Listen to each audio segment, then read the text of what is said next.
Hi friends, అందరికి నమస్తే. Today మన టాపిక్ వచ్చేసి who was the founder of sea root of India during the time period of 15th century. 15వ శతాబ్దంలో భారతదేశానికి సముద్ర మార్గాన్ని కనిపెట్టింది ఎవరు? వాస్కో డ gamma was the founder of sea root of India during 15th century. Actually, he started his journey from Europe continent to India via Cape of Good Hope. Finally, he reached Calicut port in Kerala. He founded India. Once again, who was the founder of sea route of India during the time period of 15th century?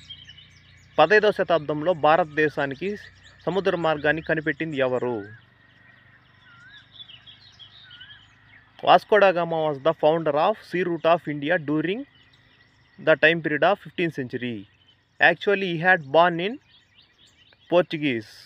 He has started his journey from European continent to India via Cape of Good Hope. Finally, he reached Calicut port in Kerala. He founded India. నచ్చితే like చేయండి, share చేయండి, comment చేయండి. మరిన్ని videos కోసం మన ఛానల్ని subscribe చేసుకోండి.